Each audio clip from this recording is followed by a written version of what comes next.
Hello, my friends. It is so good to be here with you today, even if it is virtual. And I look forward to, I think 2 weeks from now, I'll get to be down there with you and see you in person. But I am happy to be spending this time with you today.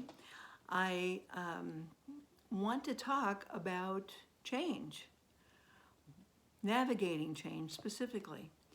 We are in the midst of this pandemic, and things have changed radically, have they not? The whole world has been affected. Our lives have changed. We experienced a shutdown, and now we're beginning to reopen, and nothing is like it used to be. It's very different.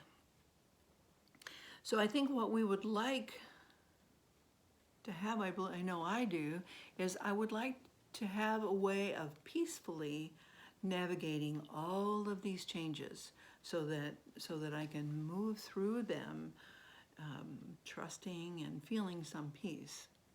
That would be my goal. And so that's what we're going to be talking about today is how can we do that? How can we peacefully navigate change?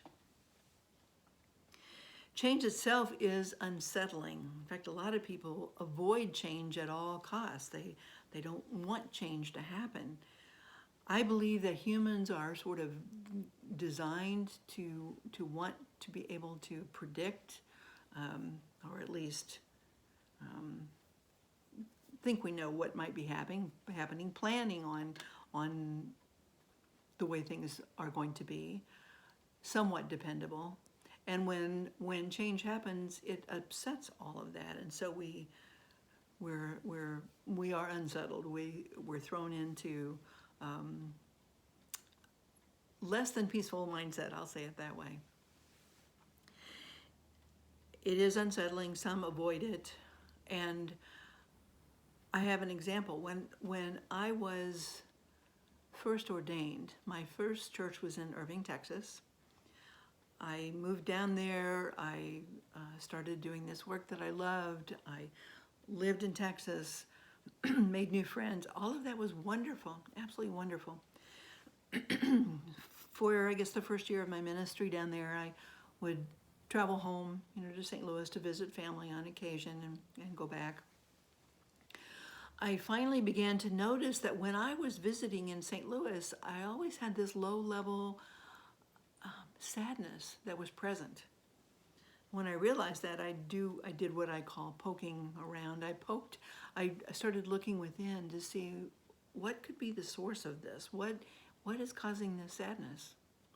And what I found was that even though I was embracing all of the change, the positive things that were happening, I hadn't really looked at what I was losing. I had left my family. All of my family had pretty much lived close to each other for my whole life. Leaving my family, leaving my state. I had never lived in outside Missouri, at least since childhood. We moved from Illinois to St. Louis when I was a child. So once I realized I'm just sad about these things, then the energy dissipated and I never had that experience again. So change is unsettling, and it can be, even when the change is a positive one. When I do prayer chaplain training, I often use the the example. I consider change to be like a two-sided coin. And on one side of the change coin is what we are gaining, what is new for us. And the other side of the coin is what we're losing, what we've left behind. Neither is inherently good or bad. It's just something is going away, something is being embraced. Something new, something old. So once, with that in mind, when we look at change and realizing that we are these beings that like to have things kind of planned out, change stirs all that up and we can experience negative feelings. Often there's anger, and we're seeing a lot of anger right now in the news. protests are happening, people who are protesting having to wear masks, protesting businesses not reopening, not being able to go back to work. So there is anger. There is also fear. And I often say, and I've read it too, I think it's pretty well established that anger is really an emotion that covers another emotion, but it's more vulnerable to be feeling what's underneath than anger. So two things that might be underneath anger or might be experienced directly is fear. And that's legitimate, Fear is for many is of getting the virus. If we have compromised systems, if we're of a certain age, then it could be more devastating, for certain of us. If a loved one gets it, then that can be fearful too. So there's a lot of fear. There's also fear for, I think I talked about it on the last talk, being able to know when the next check is coming in, the fear of lost income and a way of life, all lots of fear. And certainly there's sadness in any number of ways that shows up. The problem with not having the emotions, the feelings, because that's pretty human, pretty normal, but if we stay in those emotions and let them remain there, what that's doing, as spiritual beings, we know that our good comes to us when we are peaceful. When that good can flow to us and through us and as us. So it behooves us to experience whatever the negative feelings are and then to release them. So navigating change, it's wonderful if we can decide that we are going to embrace the change peacefully. We're going to embrace a way of looking at it, ideally, that will allow us to see something beside all of this scary and fearful and sad stuff right now. So a way that we can do that is to kind of come out, they talk about the forest and the trees, and so we are so deep into the trees often that all we can see is leaves. But if we come up a little higher and look at what is happening as a process that has stages, it might help us to have a glimmer of light at the end, to be able to see that there is an ending and that we want to make that ending positive for us. So two authors have books on change and the stages of change, if you will. And I think I thought it would be a good idea to explore that a bit and see how maybe we could use that to help us navigate our changes more peacefully. So the first author that I want to talk about is Joan Borysenko. And she is a well-known writer, author, speaker. She's a doctor. She has credentials, just tremendous number of credentials. She and her husband have written a new book, and it's called Saying Yes to Change, Essential Wisdom for Your Journey. And that sounds like something that we could use, I believe. The second author is Robert Brummett. He was one of my teachers in ministerial school. And he has a book called Finding Yourself in Transition. Also, this is a transition. We are in this transition period, and here we are. So looking at these two books as potential helps for figuring out how to navigate change. Joan Borysenko has her 3 stages are labeled thus.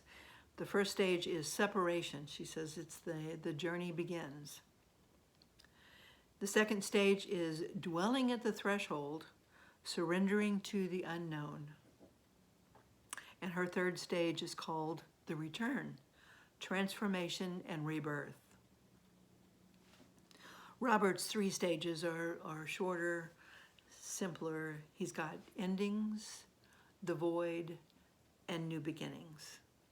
But they correlate very closely in what they are talking about what each stage encompasses, and we can look at that as we hold this intention to find a way to navigate change peacefully. So let's look at separation or endings. A number of things can trigger the beginning of this process, the change process. The first phase is separation or endings. Ending to or separating from a way of life that has now ended. That way of life is no more. And certainly common ones are illness or diagnosis. My father had a heart attack back in the late 70s, I think, and then he had a bypass surgery in the early 80s. And he was a different person when he came out of the surgery. The doctor told us later that was very common when men have heart procedures, heart operations, that they are changed. And he was. I had a diagnosis of cancer, breast cancer, in 2010, and I took a couple of days after the diagnosis and just sat with it and felt feelings. I went through these 3 stages, I think, pretty quickly. Not that, or at least thinking about what it could be. From that first, oh my God, I've got cancer, the void, what can this mean? And then the new beginnings. I came away changed. I came away with the understanding. It was revealed to me that I do want to live, and I do want to live joyfully. So that was how I set my sails, after that diagnosis. So illness, diagnosis can be an ending to the way things are. This illness that we're experiencing now with COVID-19, this started this process, this particular process. If we can keep in mind that we are looking to make the transitions peacefully, then we can kind of keep open minds, recognizing here's what we're experiencing. May not feel good, but I'm willing, to move through. The second stage, she calls it dwelling at the threshold, surrendering to the unknown, and then Robert calls it the void. And if you've been in one of these changes, that particularly if it's very devastating, the loss of a loved one can be an ending. Divorce, even empty nesters, that's the separation, the ending. And then when you go into the void, you don't know what it's going to be like. You have all these strange experiences with your emotions, your feelings, you're all over the place. It is, you don't know how to plan, you don't know how to predict what's going to happen. Everything is just sort of up in the air. But I really like the way Joan Borysenko, she's got dwelling at the threshold, surrendering to the unknown. And I think that's the thing to look for, and maybe even to strive for in the second phase, so that we can surrender, so that we can give up this notion that we can control what's happening, that we are surrendering, and we want to surrender peacefully. We want to make this transition, make these changes peacefully. And the third stage, I think we're probably in the first and second stages right now in the pandemic. The third stage is going to be what she called the return, transformation, and rebirth. Wouldn't that be wonderful? And, pardon me, and then Robert's is new beginnings. There will undoubtedly be new beginnings. There are new ways of doing things. There will be new ways of experiencing life. I know for myself, before the pandemic, I would teach classes in person for the most part at one of 2 churches here in the St. Louis area. And since the pandemic, I have gone into online teaching. And so that has expanded. I expect it to expand even more. Perhaps it's a new way of being. I can foresee that perhaps companies will be looking at having their employees work from home more. Maybe they don't need all of the floor space, the building space that they've been utilizing for employees. Who knows? We don't know. But there are new beginnings, and there is transformation and possibly rebirth. Now, when I think of transformation, I think of butterflies first.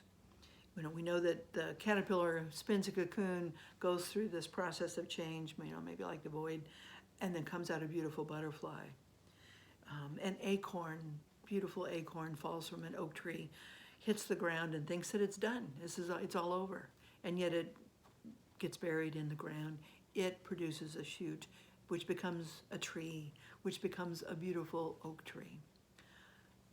The processes for each of those, the acorn or the caterpillar, are not necessarily pleasant or easy, and yet they happen.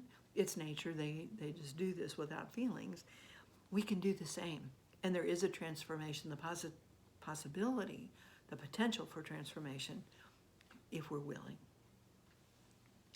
Well, what might looking at phases have to do with the pandemic? Well, first of all, as I've already mentioned, the endings, I think we're there. Some of us are still there, some are kind of moving into the void. But I think it's helpful to realize that's where we are. And it is a process, and there is another stage or two that are still coming. If and as we can hold on to the notion of wanting to navigate these changes peacefully, wanting to hold on to that peace as we do this, and that implies a trust that things are going to be okay. Looking at that third stage and expecting transformation and rebirth, or rebirth, rather than the end that I know it.